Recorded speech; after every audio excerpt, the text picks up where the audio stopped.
Ljudje, ko uporabljamo različne pripomočke zaradi, ne vem, omejitve v gibanju ali za pomoč pri dnevnih aktivnostih ali v katerih drugih aktivnosti tekom dneva, se sprašujemo, zakaj so vsi ti pripomočki tako robustno narejeni, tako industrijsko narejeni, zakaj niso nič enostavno lepe, prijazne, različnih barv, tako da bi se malo šli, ne vem, mode v izdelavi teh pripomočkov. Zakaj je to tako? Ste razmišljali kdaj o tem, vas ljudje kdaj vprašajo? Zelo dobro vprašanje in dobili boste tudi dober odgovor in resnični. Tudi nas same zanima, zakaj so vse barve včasih hladne, niso sive, pa črne, niso rdeče, rumene, vijolične, pinke. Ampak enostavno za široko potrošnjo, za manj cenovno vrednost, koliko zdravstvo plača, so pač izdelki enostavni in pač tudi z cenenimi materiali. Kljub temu so ti izdelki zelo dragi. Vse ostalo, kar ste pa vi zdaj vprašali, pa obstaja, ampak je drago, tako da si uporabniki zelo, zelo težko to privoščijo.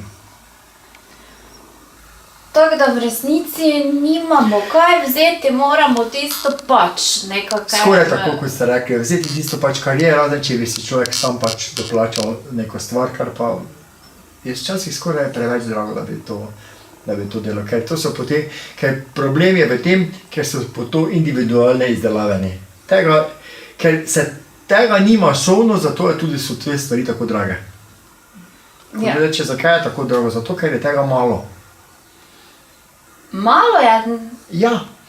Ni takšna proizvodnja, kot je recimo pri avtomobilih, in pri takšnih stvarih. Zato je to. Z tega stališča. Tudi predelave avtomobilov, ko so za invalide, so tako drage, da si res vprašanje, koliko ljudi se lahko privošči predelavo avtomobila. Če avtomobil stane 30-40 tisoč evrov, pa še predelava pride enkrat 60 ali pa 70 zraven, kdo bo imel 100 tisoč evrov, da se bo to naredilo. To je to. Zaradi, ker je to tako individualna in majhna proizvodnja, je to tako drago. Ja, najlepša hvala. Mislim, da zdaj vaš odgovor je sicer bil iskren, ampak ne vem, če ste pa mogli zadovoljili s tem, ker kljub temu, da pač moramo uporabljati pripomočke, bi vseeno imeli radi malo lepše, ne?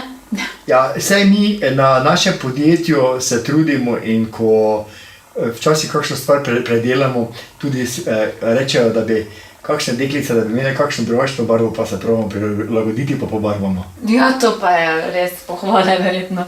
Najlepša hvala. Malenkost.